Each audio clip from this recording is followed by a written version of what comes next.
Mm.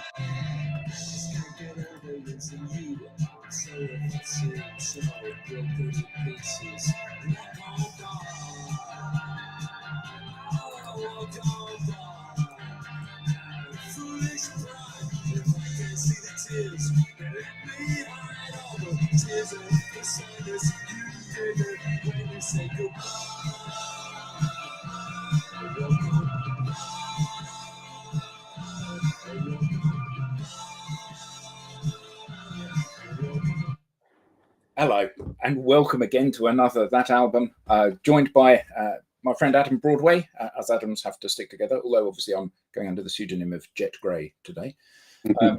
I don't actually know why I started with that track, because we haven't actually discussed which version of the album we're doing, have we? So one of the things that I found really interesting is that in Apple Music, the tracks are in an almost completely different order to how they were actually produced on the album originally. And this wasn't on the album, was it? This was on the single that came with the album. Correct. Yes. Yeah. Yes. So a fantastic change from what we've had in the past. 1978, Black and White by the Stranglers. 1978, I was how old was I then? 12 in 1978. So quite formative years. Some good stuff going on. Hitchhiker's Guide to the Galaxy was broadcast for the first time. May Bank Holiday was introduced. Evita opened in the West End. Freddie Laker got knighted. Naomi James becomes the first woman to sail around the world single-handedly. All good things. The Yorkshire Ripper was in the headlines. Not so good. No. Afternoon, Andrew. Hi, Sean. Yeah, I bet they did. True. Ceausescu and his wife pay a state visit to the UK, and he's made a Knight of the Order of the Bath, which is typical, really. Both of them did a remarkable job during the Ashes. Interesting people born: Rachel Stevens from S Club, Matt Bellamy, Ramesh Ranganathan, James Corden, Saran Jones, Jodie Kidd. Sadly, Matt Hancock and Lawrence Fox as well were born. Some good films: Convoy, Every Which Way But Loose, Superman. But these all seem really dated now, don't they? Every Which Way But Convoy, Grease, Revenge of the Pink Panther. All really old. But what a year for music! So the Man Machine, Kraftwerk, Outlanders, D'Amour, Police, All Mod Cons, The Jam, Van Halen, Who Are You, The Who, Kick Inside, Kate Bush, Parallel Lines, Live and Dangerous, Thin Lizzy, City to City, Jerry Rafferty, 52nd Street, Billy Joel, Talking Heads, Ramones, Public Images, Judas Priest, David Bowie, Wings, Brian Eno, The Clash, The Stones, Jeff Wayne, Tom Waits, Bob Marley, and Elvis Costello all did albums this year. So a bit of a kid in a candy shop, really. So why choose this one? Well, hi everyone, and thanks Adam for letting me come back on your show. It's our show, not mine, but yes, it's lovely to have you. You're the wonderful host, and we love listening to your guests and talk about their albums. So why did I choose the Stranglers? And I think that's the critical point. Is it's more about the band rather than specifically the album. And as Jonathan's just put up, what was really incredible was that the Stranglers produced 3 albums in virtually about 13, 14 months. And this was the 3rd. And for me, it's kind of which one would I have chosen to kind of promote them or talk about them. There's something a little bit special about this one, because I think I would suggest that they start to change their style a bit. The first 2 albums, I think, were pretty consistently quite punky. Yeah, and there are some brilliant tracks on all these 3 albums, which are just classics. And I think Sean's just said, about kind of seeing them now, and they still play, a whole range of the absolute classics, and they really stand up. But the point you've asked is there's something very special about this band, and that's why I've chosen them, and that's where the conversation I'd like to explore with you. Yeah. So the Stranglers, an interesting band. So obviously their biggest hit was probably golden brown. Well, I mean, certainly the first one that I became aware of. Let's put it. okay. And I thought, oh, that's really rather lovely. Hmm. So I kind of explored the Stranglers a little bit, and I was not a big fan generally of punk. Hmm. So then going into some of their other stuff, I found a real I don't know, a real split in terms of the stuff, and you see it on this album. Yeah. There's some really punky songs on this album, and Yeah. there's some stuff which is very unpunk like. Exactly. And there's elements of good old fashioned 1950s rock and roll, Mhm. and there's elements of stuff which are quite Stranglers like. Some lovely harmonies in some of Yeah. the tracks, which really did surprise me actually. And I think so. This is where it, I think, gets interesting, because they were quite quickly, referred to as one of the original punk bands. Like, they formed in 1974. This is 50 years ago. I was 10 when they formed. Yeah. It's just incredible. And Surely not. You can't be that old. Surely you would have been not so, born for 10 so years. generous. You're so lovely. You're so lovely. We're both 21, aren't we? Let's just That's say exactly it. Just had a hard life, both of us. Yeah, exactly. But it made me think about what is punk, because I think when a lot of people think about punk, you think immediately about the Pistols and probably a bit of the Damned. And there's a big story about how Adam was kind of one of the actual leading first punks. But the Stranglers got the reputation of being punk, I think, more to do with the fact that they just seem to kind of create chaos and riots in their very early days, and it was the fans which were kind of causing the problems rather than the band. The band reacted to them, and JJ talked about it quite strongly about how he would defend himself, but they were coming out at a time when there was basically almost anarchy on the streets around football and then associated with music. So it's kind of raises that whole challenge about kind of so what is punk? Is it the music, or is it a genre of society at a time which basically became quite explosive? And I think that's what makes it very interesting. Yeah, I mean, it's funny, isn't it? Because when you say punk, I don't think so much about the music, although the music is quite a big element of that. But I do remember the film Jubilee, and the sort of post-apocalyptic, futuristic, anarchic society that is portrayed in that film. And I knew a number of people that were properly punks, and it was shocking, and it was uncultured. I was a violinist, remember, so this is very, very, very different from what I was kind of focusing on at the time. And but it was society, wasn't it? There was and we're seeing much of that mirrored now, aren't we? There was a desperation in society. People were helpless and hopeless, and it was a movement of rebellion, wasn't it? Very much. I think that's what you kindly want. We talked about specials and about how they were at the same time coming out with a very different sound, etc. At the end of kind of getting towards the end of what was the punk movement. But the punk movement really was, you could argue, it was like 76 to 78. And then it started to kind of die off. But there was, as you say, that in society there was a huge amount of trouble.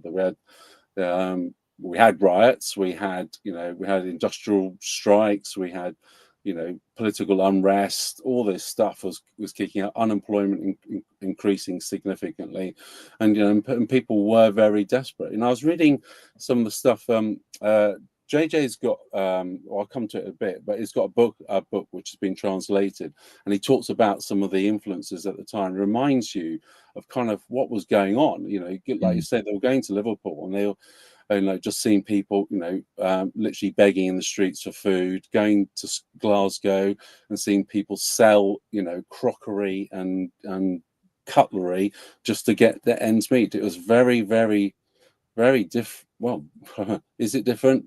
Good question mark. But you know, there were lots of stuff going on there, which music then became a real tunnel for a explosion, wasn't it? People, you know, kicked off because they were angry and they were desperate in many ways. Yeah, and I think what's really interesting nowadays is that music, we're not exposed to music that does that generally, are we?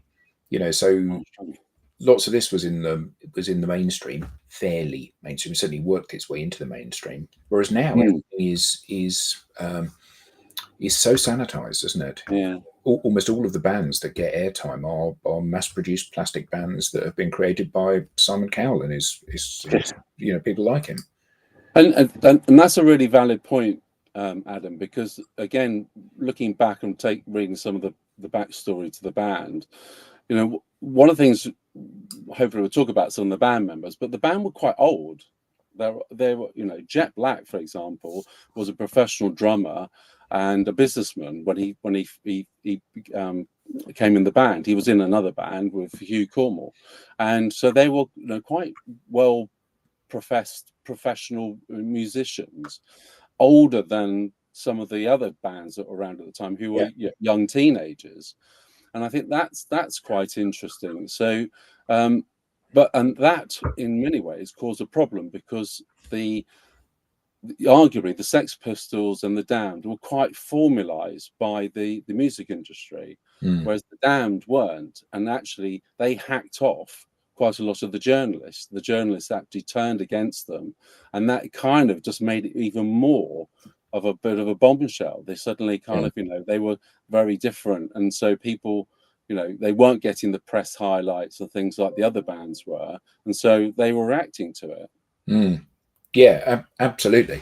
And I mean, there are some funny things, aren't there? So, from what I understand, JJ was quite adept at martial arts, and when people get on the stage, particularly the press, and he would just lay them out, wouldn't he? Yep, I saw it. He came to Cambridge Junction, our smaller venue, probably about 15 years ago. And I vividly remember somebody got on the stage and he just literally put his foot up, tapped the guy under the chin, and the guy just went flat out. and everyone in the crowd was kind of, did we just see that happen? And the guy got up. It was kind of like, he's just knocked that guy out. Yeah. I mean, you have to love that sort of thing, don't you? So I'm mindful of the fact that we've not actually listened to any music yet. So should we put on a bit of the album? Good idea. Depends on which you're going to use, but well. So I think I've put them into the order that they were originally released in. So I think track 1 on side 1, the white side, is Tank. Yes. So great start to the album. This is kind of like punky, isn't it? Interestingly, the first 75,000 LPs came with a free white vinyl 7-inch composed of 3 tracks: "Walk On By," by Burt Bacharach and Hal David, "Mean to Me," and "Tits." Look at that!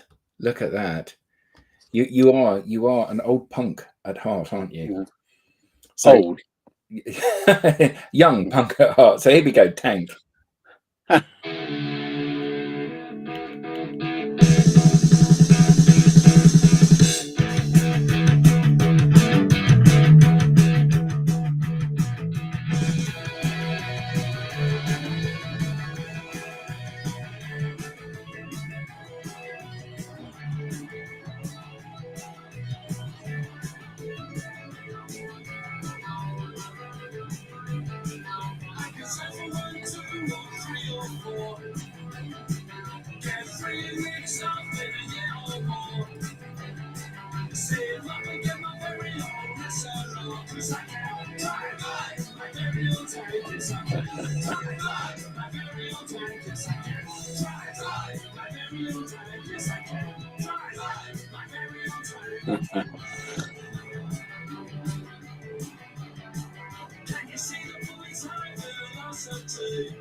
So one of the things that strikes me about this type of music in this period is that there's an energy to it, isn't there? Definitely. There's a kind of relentless drive to the beat, and it's not like it's not performed in the way that Michael Bublé performs. Let's put it that way. It's the antithesis of that, isn't it? Absolutely. Yes, I can't. Absolutely spot on. That is the point. Is that energy? And I think if you come from the fans' perspective, you're in a venue. No doubt you might have had a lager or something, and you're surrounded by people who then suddenly jump up and down, and the energy connects with the band. And yeah, to me, that's a fantastic part of the music bit. I want to go. I prefer to go to somewhere and move my body and jump up and down rather than sit in an armchair and listen to some contrived rubbish. A mate of mine wrote a book about that, actually. Did he? Oh, that's very good. I'll have to get a copy. Yeah. I'll send one to you. Everyone should buy a copy of this. Adam's book on exactly this. But yeah, it is fascinating. And as we were saying before we went live, this music is very much of the moment. It's a reflection of what's going on in society. But it certainly for me, it takes me back to when I was this age, and it's almost hypnotic from that perspective for me. Even though this wasn't my kind of music, certainly not at the time, this wasn't my kind of music, but it was there. It was part of the wallpaper and the scenery of growing up in England at this time, wasn't it? Yes, it was. And I think if we will have a look at another track, I think what makes, again, this point about this band is the standard of musical talent within all of the members of them. Because it's not one. If you compare this to the Pistols, were talentless. Hey, what? Talentless. Well, yeah, three chords, jump around, scream. Some very good songs that they were put together, but you've got some incredibly brilliant musicians and I think that again makes this band particularly stand out. Again, one of the points I've picked up, I think the Stranglers seem to attract some very hardcore followers, and maybe talk about a group called the Finchley Boys, who became their kind of bouncers. That's quite an interesting story in itself. But actually, I think people who listened to the band Stranglers didn't really conform, maybe didn't fit in at school. I think I was attracted. I just thought that when I heard No More Heroes, I just thought, wow, that is just fantastic. But not a lot of other people got it, and they never really liked it. Yeah. I mean, that was an exceptional track, though, wasn't it? And I think actually potentially not representative of the band's output as a whole. But I know what you mean about the brilliant musicians.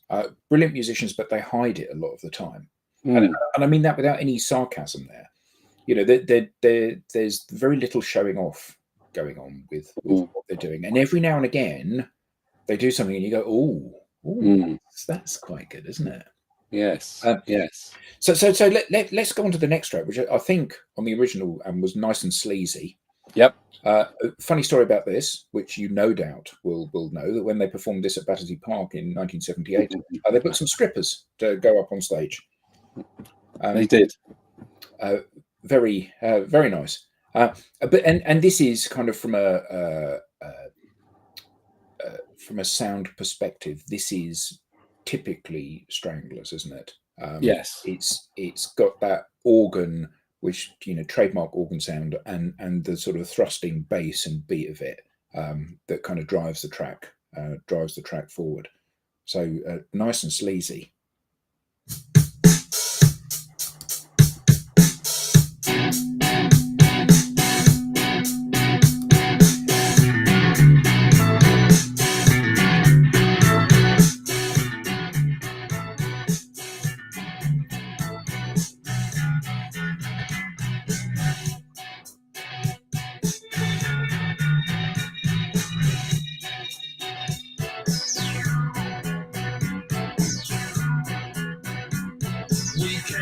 across the West Sea. We didn't have much idea of the kind of climate waiting. We used our hands for guidance, like the children of a preacher, like a dry tree seeking water, or a daughter. Nice and sleazy, nice and sleazy does it.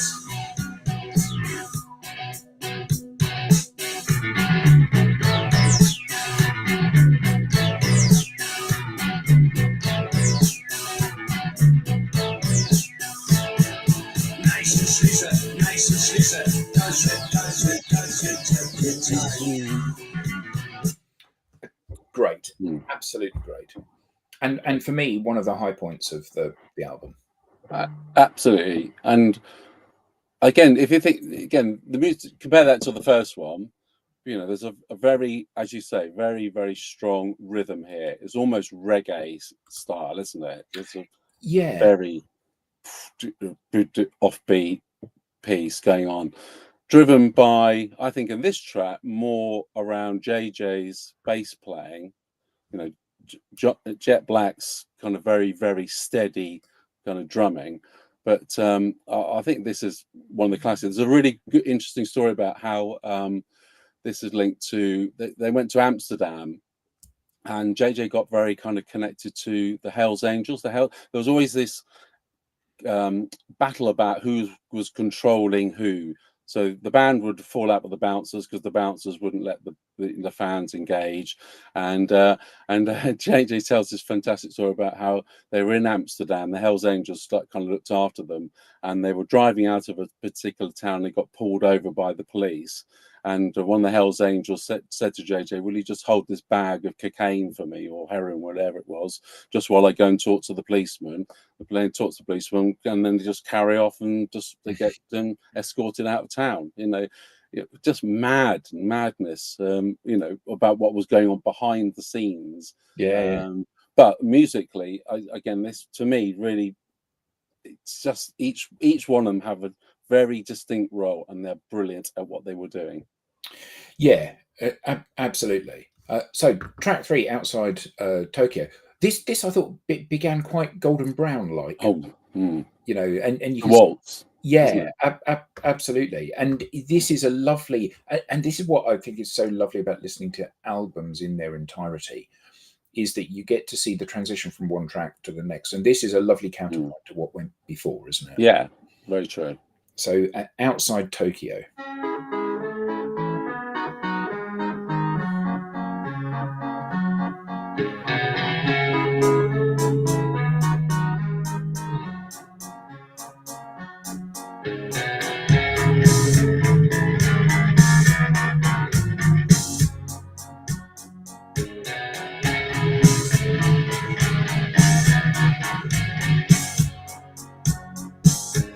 Somewhere outside Tokyo invented time. Someone in a factory invented time. If people wanted proof to carry on, they'd like to buy one.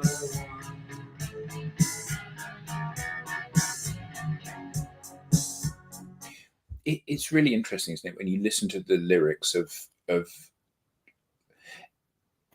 many songs, they hint at a deeper understanding of what's going on within society.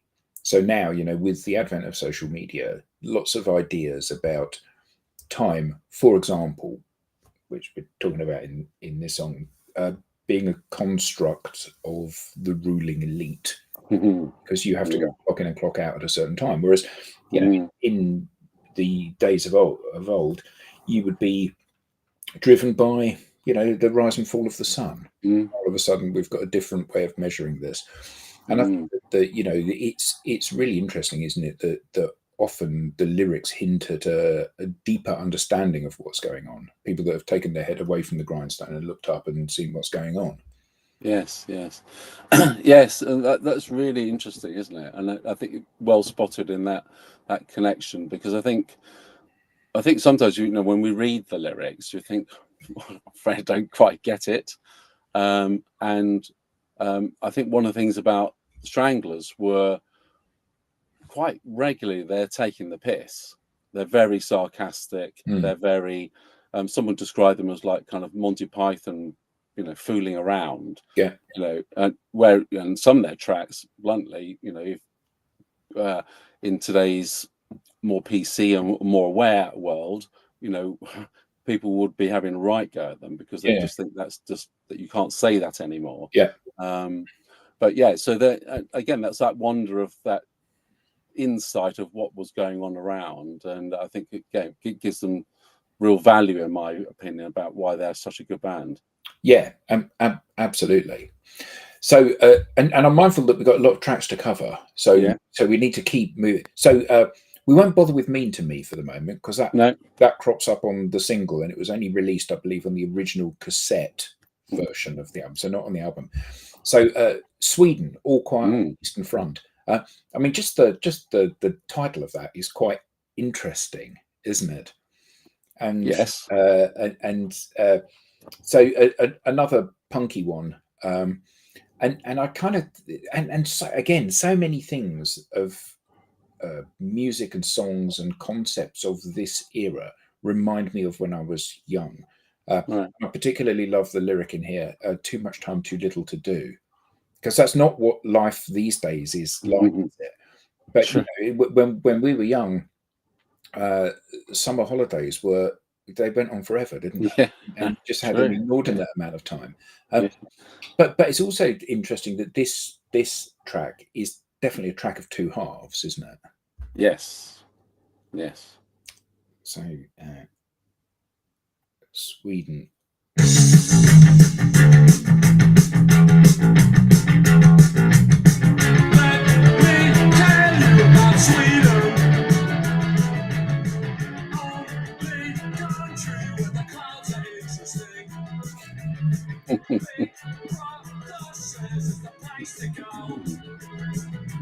Too much time, too little to do.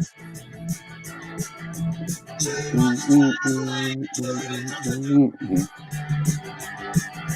Too much time, too little to do. Cause it's so quiet on the Eastern Front. Fluctuations at a minimum. High, low, country and tombstone. But the balance of the sound, some of the little motifs that the organ is playing, they're so trademark Stranglers. Yes. And it's not a bad thing, but they're you couldn't confuse this with anyone else's work, could you? No. Can we talking about Dave, because I think this is a really interesting point. The point about this song, Sweden, is that the Stranglers got thrown out of the country at least twice, and it was again because their fan base clashed with a local kind of gang, and basically they caused playing at gigs, riots ended up, police said, right, get them out, and they got them out pretty much to protect them. But there was this weird kind of, everywhere they went in particularly this area, there was a lot of trouble. Yeah, I mean it's fascinating, isn't it? Because you can't imagine gangs and fans clashing, at a Celine Dion concert. What, to get out? Right? Yeah, very possibly. Hey, yeah, Rise of Robots. Another kind of frenetic start. You can really picture with this, can't you? Everyone on stage bopping around, tartan trousers and chains. That again, that organ, that fantastic Stranglers organ going on, and love the way that this kind of just stops. Yes. Yes. Again, just interesting. It's only a short track, but here we go.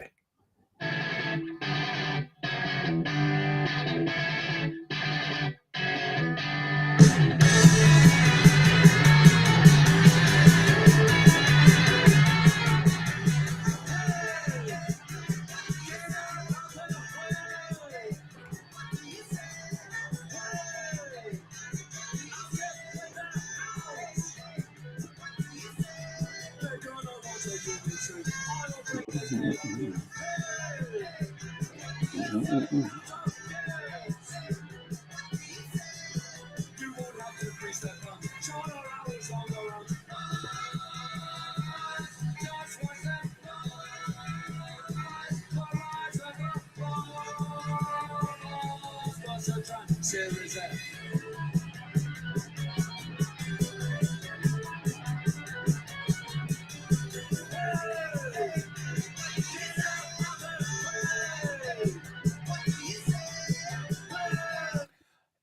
I mean, with all of these tracks, it's a shame to cut them off, really, isn't it? Yeah.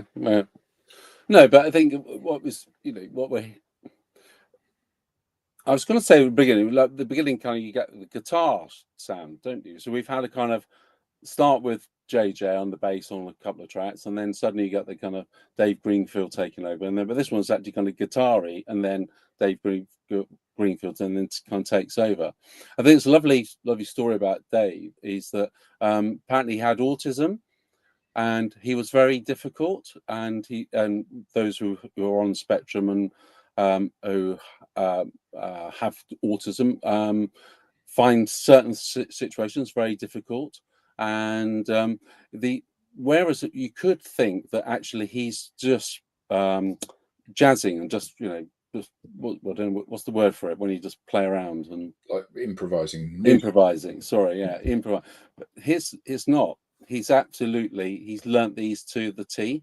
And I think one of the fascinating things is now, with him sadly not around, is that they found a replacement who can actually play as if it was Dave playing, and I think that's fantastic. And we have to remember that, or maybe not, I don't know if people on the call would realise that 4 years ago we lost Dave today, and May the 3rd, 2020. He died of COVID in Adam Broadway Hospital in Cambridge. He was in hospital because he had a heart attack. So I'd just like to raise a glass to Dave. Yes. Brilliant. We miss him. Yeah, absolutely. A minute's silence, not something the Stranglers are normally good at. No. Which brings us on to the last track of the White Side, Toiler on the Sea, which I did really like, but I kind of didn't really understand, I think. So here we go.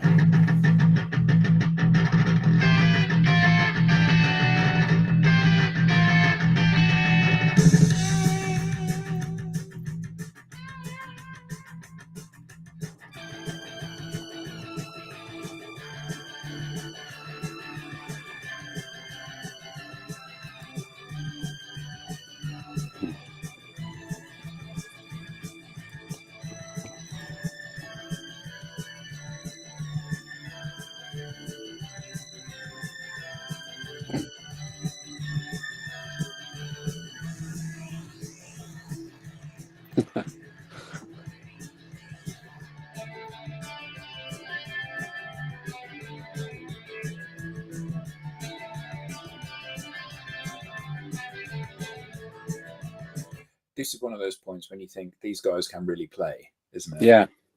Yes, exactly.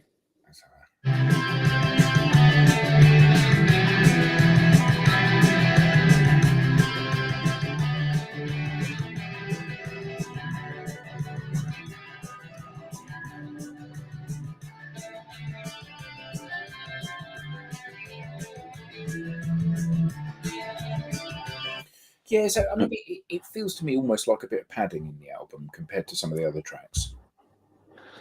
Yes, agree.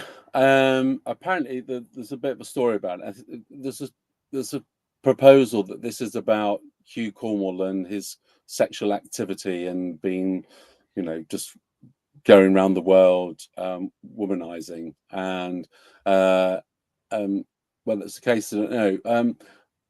But often when you hear some of the Strangler stuff, they just extend, the tracks because they're just brilliant musicians, and they have that ability to carry that off at tremendous pace and control. I think is fantastic. And again, if you look again, Dave behind this is just constantly playing notes, isn't he, on his organ, and it just holds up really, really well. So we flip the record over, and Curfew. Now this I found a really interesting song. It's an angry sort of song, but it feels almost like a piece of contemporary classical music in terms of what they've done here. You know, lots of dissonance in it. It's very much about texture, I thought, on this song. Excellent. I think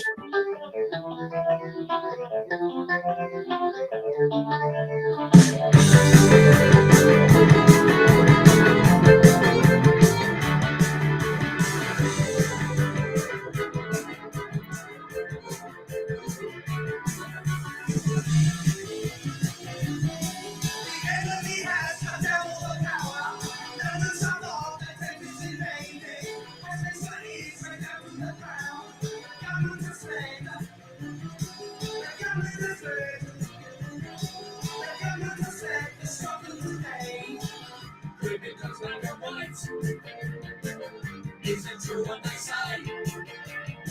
They turn the day into night. Black and white it walks.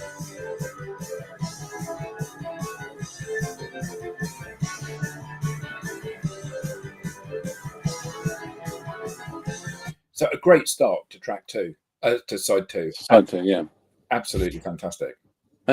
I think the couple of things here. I think one of the things I spotted, Adam, was how some other bands took influence out of them. That very first bit reminds me of Susie and Banshee's style, and very, very dark, very deep and melodic. And then the screaming and shouting bit is a bit like early Killing Joke and Jazz Coleman, just screaming, and ranting, because the track is Curfew, and it allegedly is about how they perceive, how the band, when they went to Germany, saw how the Germans had reacted post-war, post-Cold War, and had suddenly become very affiliated to the Americans, and there was a kind of that was kind of their observation about how a country had changed. No, I can absolutely see that. So next track, Threatened, another sort of bass-led piece. The melody and the rhythm delivered by the bass at the beginning. I thought quite interesting at the middle section of this, where it's kind of almost like it's deliberately a buff note being played in the phrase, which obviously it's deliberate. It's not an accident, but I think it's quite a humorous thing. So I'll play the beginning and then I'll whiz forward to. Yeah, that's good. Yeah, do.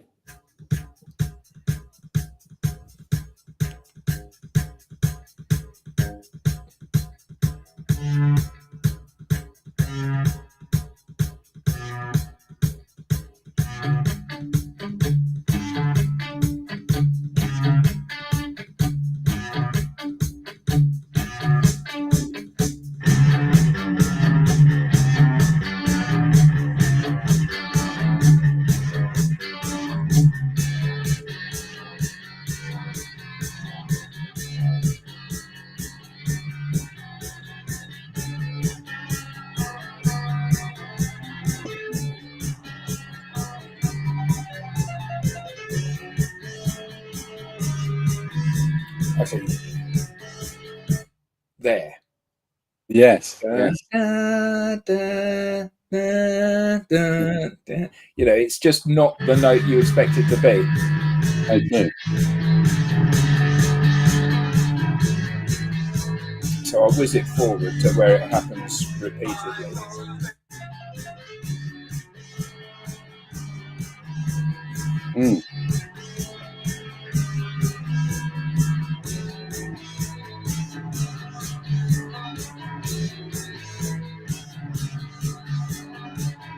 You are quite sacred to me.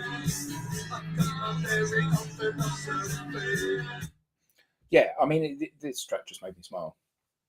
Yeah. I thought it was kind of quite cheery, really. Well, yeah, relatively. Yeah. So, do you wanna? I think it's the next one, isn't it? Yep. I say, I think, because, like I said, you know, everywhere you look, they're in a different order. So this, I thought this had sort of. So did they do much in the kind of the Arabic world? Well, they took influences from, Yeah. and I think that's more. That was an underlying theme. There was that, and they were very, again, goes back to their musicianship. Is that they were able to pick up lots of different emphasis, and this is one. But interesting, they had more of a connection with, you know, kind of Europe, and ironically, as we talked, well, haven't spoken about, but observed that, you know, Tokyo and Japan was also kind of a major connection for them, particularly around JJ and his martial arts. So here we go. Do you want to? And I definitely thought this had kind of hints of Middle Eastern Arabic kind of feel to it.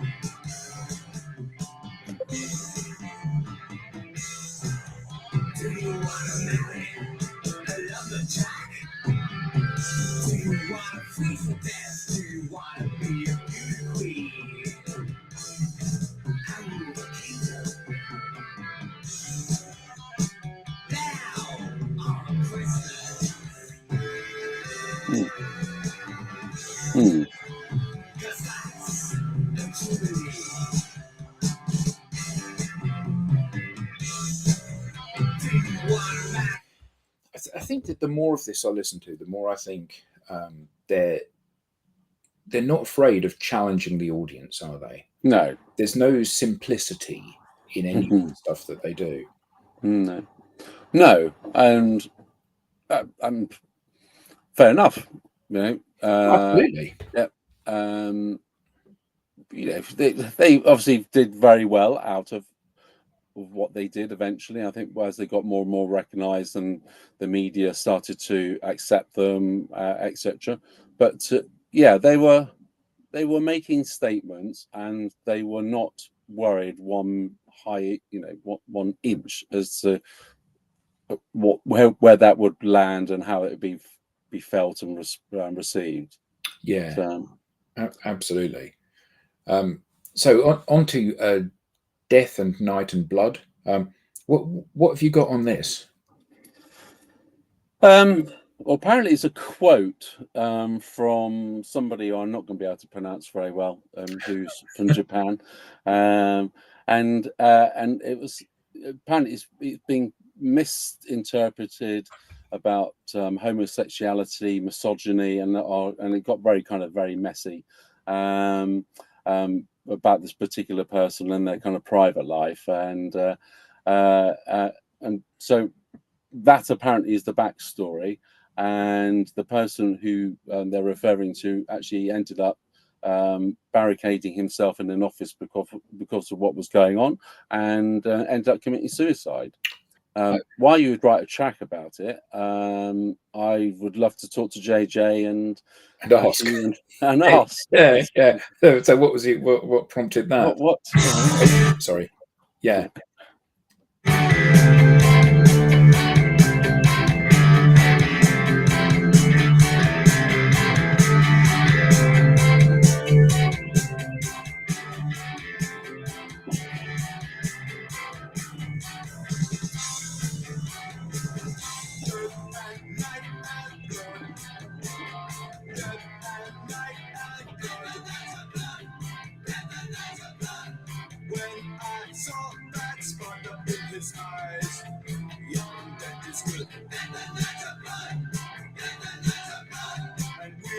Decided that to die, there was no greater love.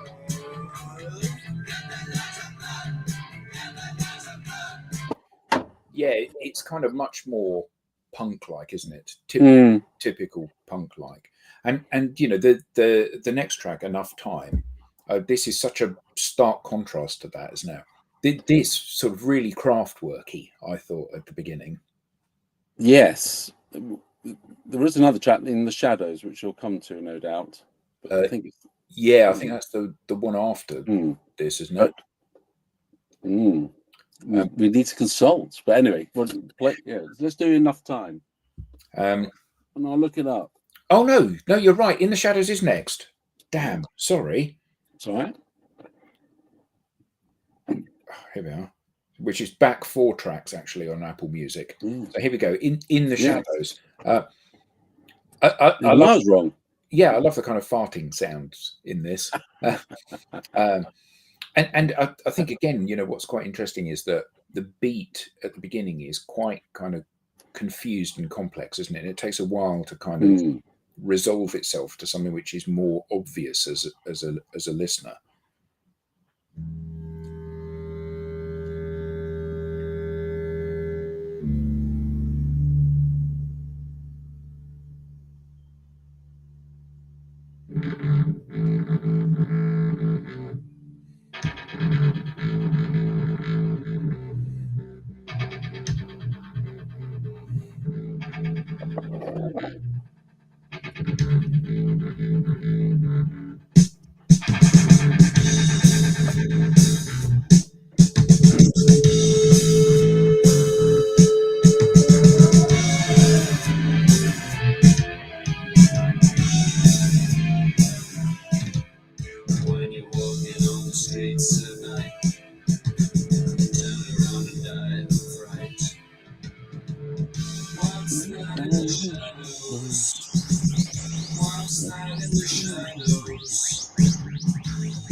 Definitely hints of Peaches in here. Yeah.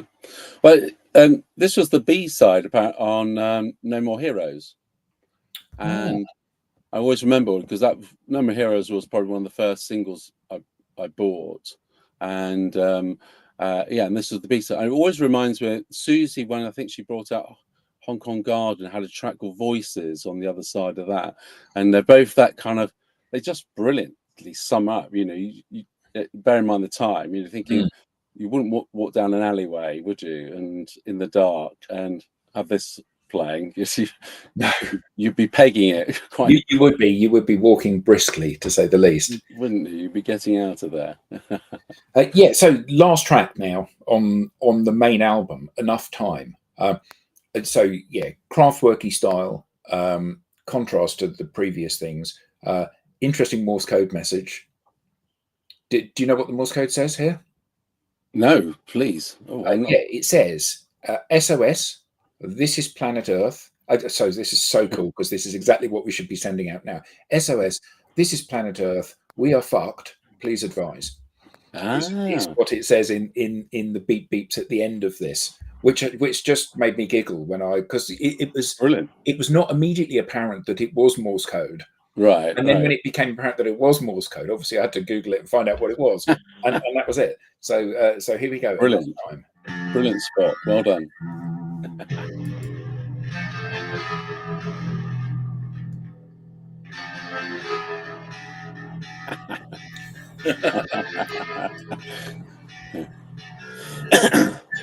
It's gonna happen when the sky goes black. What will you do when the sea comes back? What if there's no way of moving back? What when your face falls apart?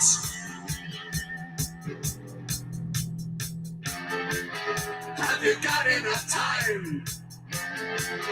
Have you got enough time?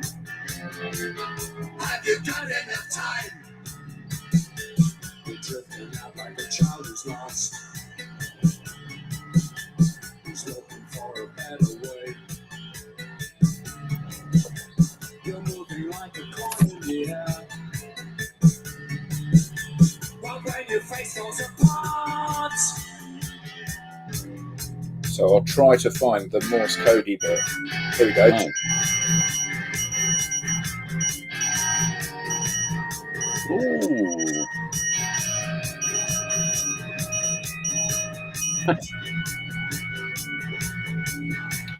go. SOS. Well, I never. Earth, we're fucked. Please advise.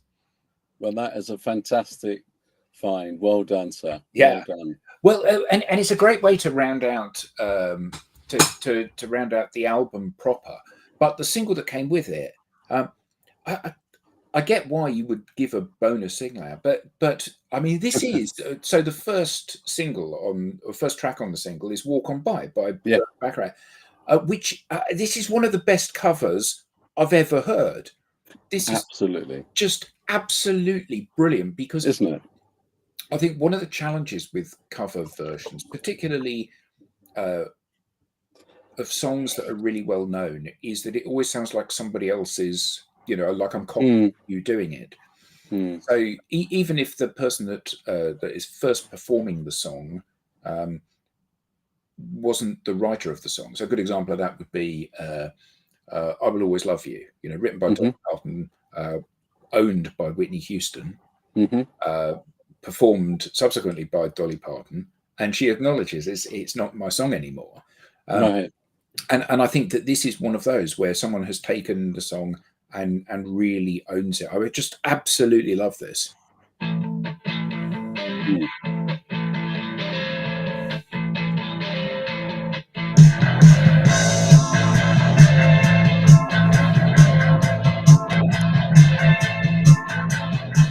you see me walking down the streets, you guys want to cry. Walk on by.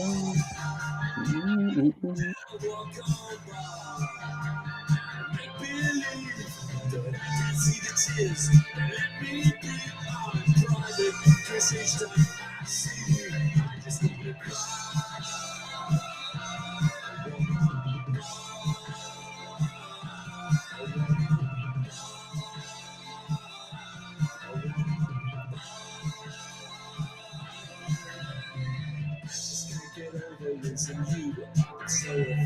It's just fantastic, isn't it?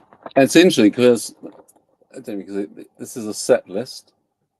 Yeah. And you can see in the middle here, "Walk On By." That's from 17, and it's a very different set list in many ways. But again, from 18, you can see that. Yeah. I can see it's like a third of the way down. Yeah. Walk On By. So it's always kind of like a mid-track. Well, they put it in the middle of their set, and but as you say, I think it has to be one of the best covers, doesn't it? It's just genius. Absolute. And the thing that is so great about it is it has taken enough of the original sound or the rhythm and melodies of the original song that it's instantly recognizable. But instantly different in a major. I just think it's tremendous. Absolutely tremendous. So next track, "Mean to Me," another punk track, but this is the one that's got that kind of real old-fashioned rock and roll-y bit in it as well, hasn't it? True, very true. Which I thought again was a bit of a shock, really, because it's certainly not what I expected of the Stranglers. Right. So, I mean, oh God, I think that's possibly because of where they were coming from. From other bands and some of their very, very early influences. Just as "Walk On By" was very early in their sets, because people used to have covers. They didn't have their own stuff, so they used to cover stuff. I can't. Oh, here we are at last. Sorry about the delay here.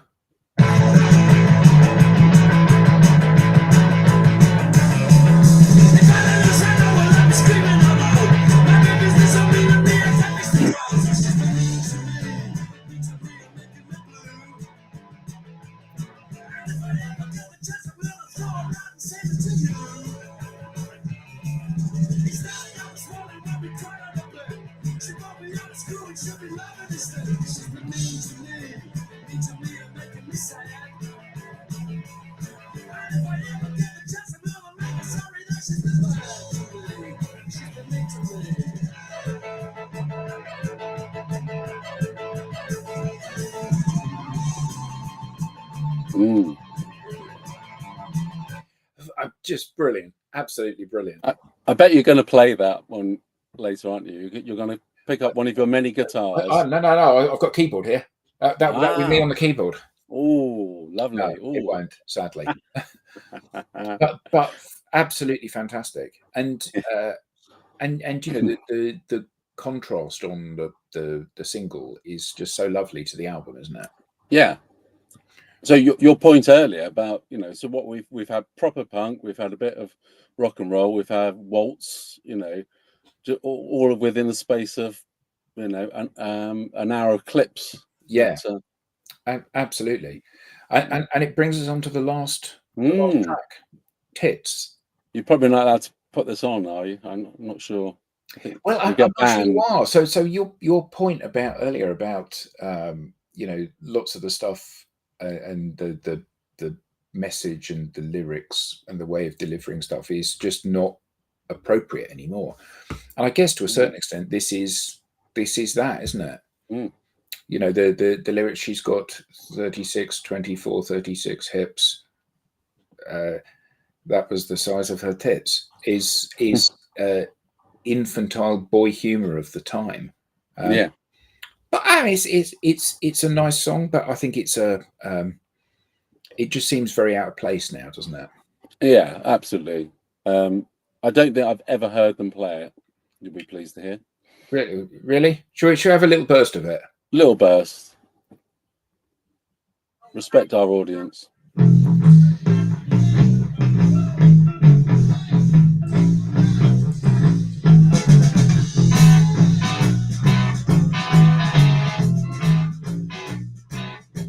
The pub song, isn't it? It is.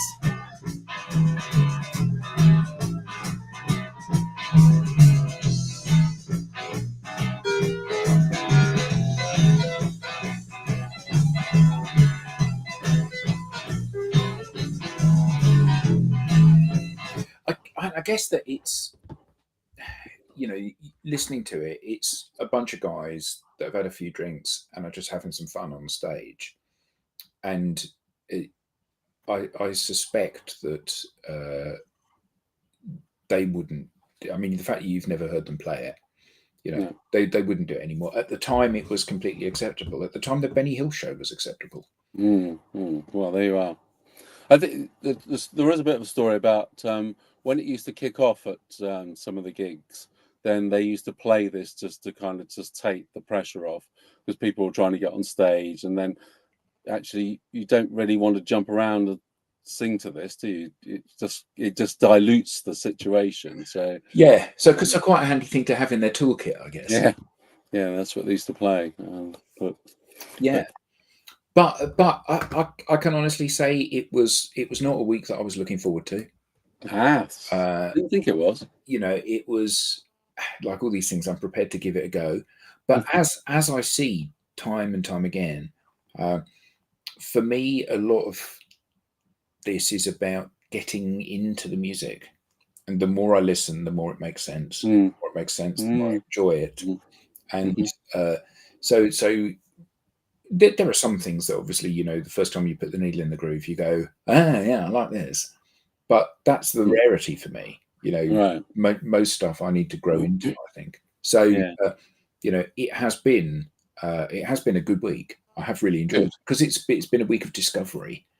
And, excellent. And there were some real high points in this, and some things that I kind of Twiller on the sea, you know, don't really get it. But generally a really, really good album. So excellent. Thank you so much for bringing it to the show, and your expertise and passion for it as well. Thank you. And pleasure. Well, good. And I trust you'll come back and do another one soon. Absolutely. I think we changed genre. I think next time we'll. Well, I will look forward to see what you bring. So thank you, everybody in the audience. What fantastic way to round out the week. And thank you for all of your comments and your interactions. And next week I'm being joined by Paul Burgess, and we're doing The Killers, which will be again a new one for me. So I shall be looking forward to that. So until next week, and until the next time, Adam, thank you all very much indeed.